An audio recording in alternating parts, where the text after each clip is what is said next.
Alright guys, so I was cooking tonight and I just had this problem with my T-FAL Easy Clean Family X deep fryer cleaner.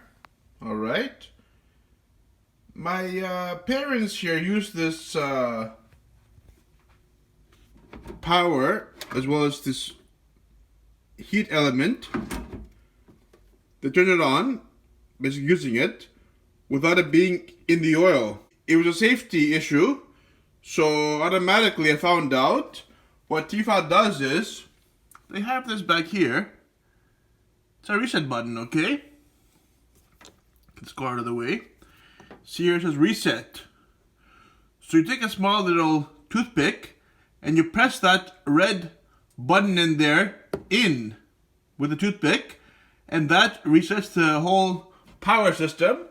And therefore, when you turn the dial on, the light comes on. Before, when this reset was tripped, we turned the switch on, and there was no light, and there was no heat going in there. So now that we've used a toothpick, punched back in the reset button, red button down there, and then turn the dial, once that was done, the light came right back on automatically, and therefore, we have heat building up in here now.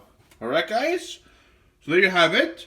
In case you guys are stumped with how come your power's not turning on and your light's not turning on and this is not heating, all combined, you know what to do. You get a toothpick or anything small that's, skinny and sharp. Stick it in the reset hole and punch in that red button that's sticking out there. And then once that's done, turn it down. Light will come on, and then start heating. Alright guys? Take care, have a good day, please like and subscribe. I'm gonna be going ahead now and making some french fries. And as you can see here, I got some home prepared french fries that I got myself. They're about to go in the deep fryer here now and begin to be cooked.